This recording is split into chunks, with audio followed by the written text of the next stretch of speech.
हाय दोस्तों, मेरा नाम जनैन चतुर्वेदी। दोस्तों, अगर अभी तक आपने मेरे चैनल जनैन चतुर्वेदी को सब्सक्राइब नहीं किया तो प्लीज चैनल को सब्सक्राइब करके बेल आइकन को प्रेस कर लें ताकि आपको नए वीडियो की अपडेट मिलती रहे।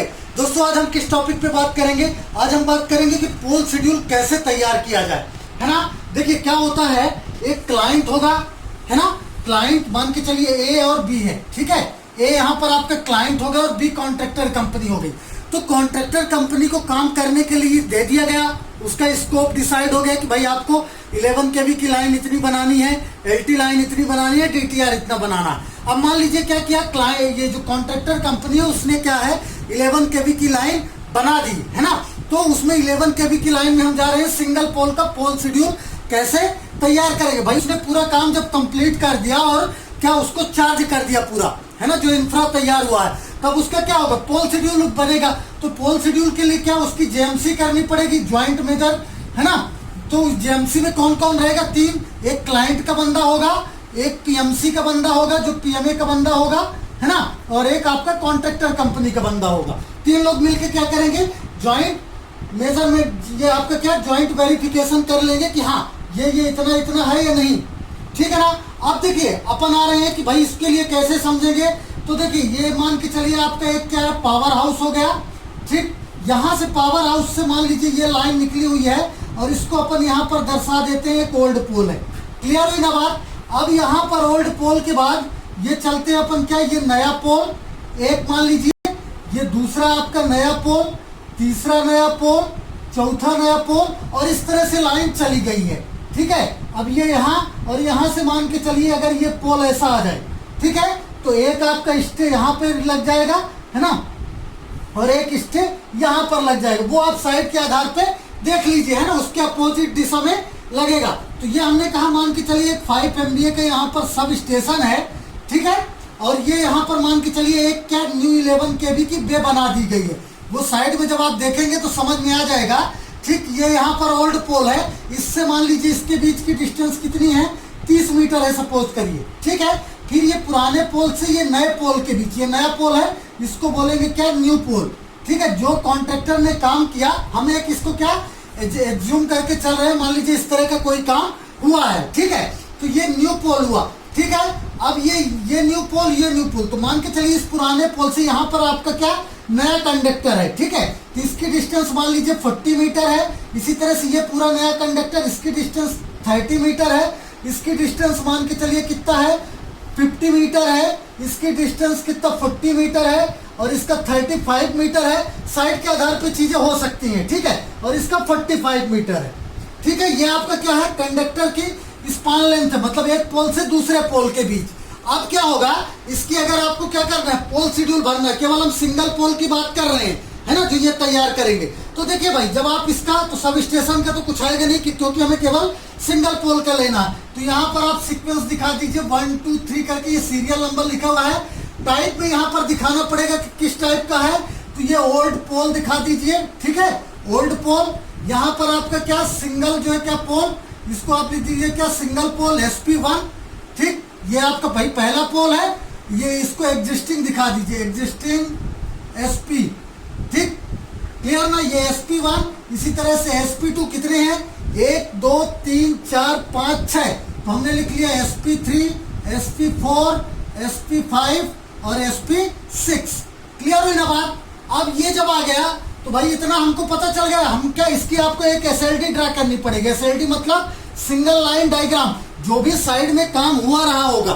भाई कॉन्ट्रैक्टर कंपनी ने काम कर दिया, तो जब आप उसके वेरिफिकेशन के लिए जाएंगे तो भाई आपको एक सिंगल लाइन डायग्राम तो ड्रा करना पड़ेगा कि उसने क्या क्या काम किया।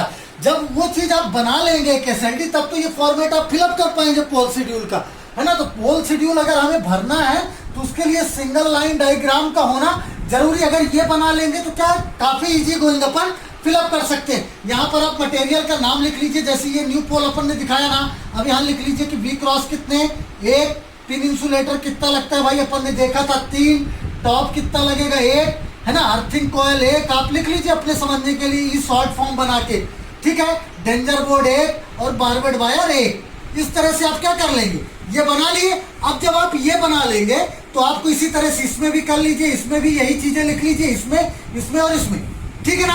अब आप क्या करेंगे, यहाँ पर तो ये इसकी पूरी क्वांटिटी क्या जीरो हो जाएगी भाई। मान लीजिए इसमें कोई भी मटेरियल नहीं लगा। अब चूंकि क्या सिंगल पोल हम 1 में आ जाते हैं, तो इस पे जब आ गए तो भाई एग्जिस्टिंग पोल से सिंगल पोल 1 के बीच की लेंथ दी हुई है। कितना लेंथ है इस पे आपकी देखिए, ये यहाँ पर हमने क्या लिखा 8 मीटर का पहले तो पीसीसी पोल लिखा हुआ है ना।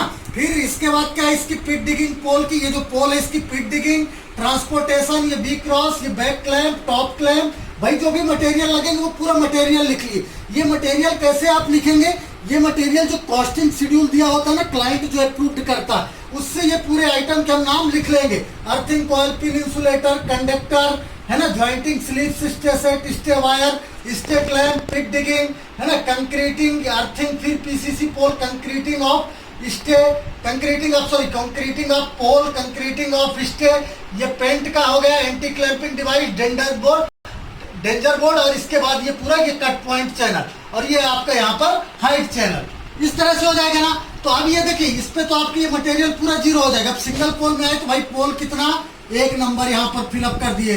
फिर पिट डिगिंग, भाई एक सिंगल पोल है तो पिट डिगिंग भी 1 होगी, ट्रांसपोर्टेशन भी 1 होगा।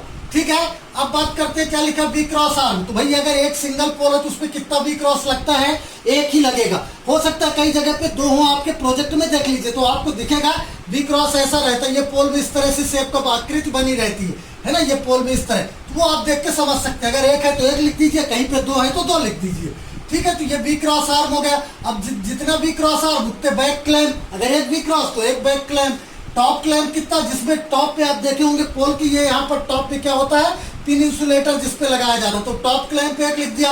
अब भाई अगर ये पोल है तो एचटी का पोल है तो अर्थिंग कॉइल भी कितनी हो जाएगी भाई, 1 हो जाएगी। पिन इंसुलेटर तो अगर 1 बी क्रॉस है तो कितने पिन, ये यहाँ पर देखिए पोल में कितने पिन इंसुलेटर, तो 2 तो बी क्रॉस पे लगे होते हैं और 1 टॉप पे, तो कितने टोटल पिन इंसुलेटर हो गए, टोटल पिन इंसुलेटर आपके हो गए 3। क्लियर हुआ ना। अब ये कंडक्टर फॉर ये 15 स्क्वायर mm, तो देखो भाई ये पुराने पोल से आ रहे हैं, ये सॉरी ये यहाँ पर आएगा, इसको ये 1 का ये सीक्वेंस है ना, इसलिए थोड़ा ऊपर लिख गया है, ये 1 1 और ये 1 और ये 3, ये आपका यहाँ पर 3। अब देखिए कंडक्टर के लिए भाई ये वाली रो तो आपकी पूरी 0 हो गई। अब क्या होगा, जब कंडक्टर की बात कर रहे हैं तो ये पुराने से नए के बीच का कितना है, 40 मीटर है, तो हमने ये लिख दिया 40 मीटर। इसको अभी मीटर में ले लिए, बाद में आप कन्वर्ट कर लेंगे, टोटल लेंथ जब आ जाएगी ना पूरे का करके किलोमीटर में। इसके बाद ज्वाइंटिंग स्लिप्स अगर है तो ठीक है, नहीं है तो उसको 0 कर दीजिए। स्टे, अब इस पे स्टे नहीं है तो स्टे हमने 0 कर दिया। अगर यहाँ मान लीजिए लगा होता, सपोज करिए एक स्टे इस तरह से होता तो स्टे लिख देते। जब स्टे 0 तो स्टे की वायर भी 0, स्टे का क्लैंप भी 0, है ना, अगर स्टे नहीं है तो। ठीक है। ये पूरा नए में चल रहा है काम, है ना, ये इधर का। ठीक है। अब इसके बाद देखिए पिट डिगिंग स्टे की वो भी 0 हो जाएगी। इसके बाद क्या, back filling pole with boulders का 1 का होगा, है ना, ये तो आपका पूरा 0 है, ये वाला ये पोर्शन ऊपर का ये है ना, ये हम सिंगल पोल के लिए कर रहे हैं। इसके बाद देखिए अर्थिंग ऑफ पीसीसी पोल, मतलब ये जो पूरा पोल बना है इसकी पोल के जो टॉप से अर्थिंग, तो उसका कितना ले लिया भाई, 0.8 kg प्रत्येक पोल में है। ठीक है। इसके बाद क्या, कंक्रीटिंग ऑफ पोल, तो भाई एक में कितना, बेस फीडिंग और मफिंग का 0.05 CMT कह रहा है सिंगल पोल के लिए। आपके प्रोजेक्ट में क्या है आप वो देख लीजिए, तो यहाँ आप फिलअप कर दीजिए 0.05। अब स्टे नहीं है तो स्टे की कंक्रीटिंग भाई 0 हो जाएगी। इसके बाद क्या, येलो एंड ब्लैक पेंट अगर है तो ठीक है, नहीं है तो वो भी 0, ये भी 0। एंटी क्लैंपिंग डिवाइस भाई 1 लगेगा ही लगेगा नए पोल में। ठीक है। ये पूरा नए पोल का यहाँ तक चल रहा है जो भी है। इसके बाद देखिए डेंजर बोर्ड आपका 1 हो जाएगा भाई, आपका एचटी का अगर पोल है तो डेंजर बोर्ड लगाना पड़ेगा। बेंडिंग वायर और टेप पे कर दीजिए 0.21 kg के आधार पे। अब ये आपके क्लैंप जिस हिसाब से है वो लिख दीजिए। ठीक। स्टड पोल अगर है तो ठीक है, नहीं है तो स्टड पोल देखिए आपका ऐसा यहाँ पर एक क्या पोल लगाया जाता है। ठीक है। आप साइड में जब देखेंगे तो आपको पता चल जाएगा, मतलब ऊपर से नहीं, ये थोड़ा सा यहाँ से आएगा, ऐसा एक स्टड पोल लगा होता है। ठीक है। तो ये यहाँ अगर है तो ठीक है, अगर स्टेट पोल होता तो हम 1 लिख देते, नहीं है तो भाई हमने 0 लिख दिया। हाइट चैनल, हाइट चैनल क्या होता है, ये जैसे पोल कितनी लेंथ है, अगर मान लीजिए क्रॉसिंग करानी है तब हाइट चैनल लगता है, तो अगर हाइट चैनल है तो हम उसको 1 लिखेंगे, नहीं है तो भाई 0 कर देंगे। ठीक। अगर 1 है तो 1, नहीं है तो 0। इसके बाद कट पॉइंट चैनल, तो देखिए कट पॉइंट चैनल कैसे लगता है, ये ऐसा लगा होता है पोल पे। ठीक है। डिपेंड करता है जब आपको कंडक्टर का ऐसा खींचना हो, या मान के चलिए ऐसा लगा हुआ, तो ये नहीं है तो हमने इसको 0 लिख दिया। अगर होता तो हम लिख देते सेट पे, तो भाई अगर एक लगा होता तो इसको 0.5 कर देते, अगर एक उस पे होता, दो होते तो हम एक सेट कर देते। तो इस तरह से आप क्या कर सकते हैं, सिंगल पोल के लिए जो भी है अपन फिलअप कर सकते हैं। इसी तरह से इसको फिलअप कर दीजिए, इसी तरह से इसको sp3 इसके बीच की जो लेंथ है भाई पहले से दूसरे के बीच 30 मीटर, तो कंडक्टर की लेंथ आ जाएगी 30 मीटर। बाकी के आइटम आप फिलअप कर देंगे जो जो भी लगा हुआ। इसी तरह से आप क्या करिए, जेएमसी में भर लीजिए, इसी तरह से इसको कर लीजिए, इसी तरह से इसको कर लीजिए, और लास्ट में भी जिसमें स्टे लगा हुआ है उसमें आप जहां पर स्टे है मान के चलिए, कौन से पोल की बात करें, 5 में, पहला दूसरा तीसरा चौथा पांचवा। तो देखिए 5वें पोल में भी आप क्या करेंगे, एक सिंगल पोल है ना, इसके बाद आपका पिट डिगिंग है, ट्रांसपोर्टेशन है ना, बी क्रॉस आर्म आपका एक, ठीक है, बैक क्लैंप आपका एक, ठीक है, टॉप क्लैंप भी एक, क्लियर ना भाई। वो एक सिंपल सा बन गए, सिंपल है इसके लिए है ना। सिंगल पोल के लिए इसमें मटेरियल फिलअप करना बहुत आसान है, पोल शेड्यूल बनाना। अर्थिंग कॉइल भाई एक होगी ही होगी। आप देख लीजिए जो साइड में है उसी के आधार पे अपन करेंगे, आप जो साइड से बना के लाएंगे जेएमसी उसी के आधार पे इस पे क्या फिलअप किया जाएगा।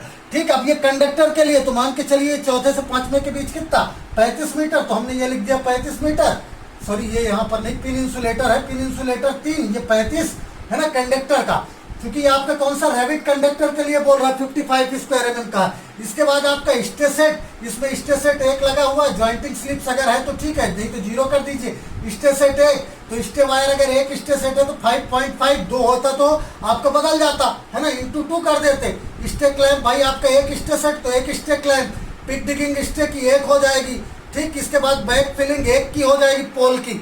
इसके बाद क्या, अर्थिंग ऑफ पीसीसी पोल, तो ये 0.8 हो जाएगा। कंक्रीटिंग ऑफ पोल तो ये कितना 0.05, भाई एक पोल में कितना दिया हुआ 0.05 CMT की कंक्रीटिंग दे रहा, बेस फिटिंग और मफिंग करने का, ठीक है। इसके बाद कंक्रीटिंग ऑफ स्टे का है, कंक्रीटिंग ऑफ स्टे कितना दे रहा 0.2 CMT, तो 0.2 CMT आप कैलकुलेट कर लीजिए, अगर ये है तो ठीक है, नहीं तो 0। एंटी क्लैंपिंग है, ये आपका यहाँ पर है ना, और ये इसी तरह से इसका ये, अगर ये अब बाकी के क्या है, ये नट बोल्ट और तो आएगा ही आएगा, ये 0 नहीं होगी, ये नट बोल्ट जितना होगा आप उसका देख लीजिए कि साइड पे कितना लगा हुआ, उसको आप यहाँ पर फिलअप कर दीजिए, आधा केजी 1 केजी 2 केजी जो भी है ना, वो साइड के आधार पे आप देख लीजिए। फिर इसके बाद स्टड पोल आपका नहीं है तो वो 0, अगर लगा होता तो 1 कर देते।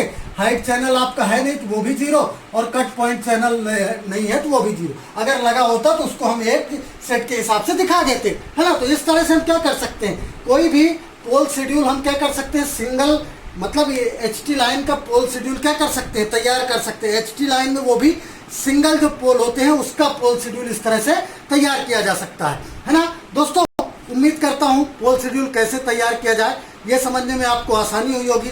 दोस्तों अगर आपको ये मेरा वीडियो पसंद आया हो तो चैनल को सब्सक्राइब करें, वीडियो को ज़्यादा से ज़्यादा शेयर करें, लाइक करें। धन्यवाद।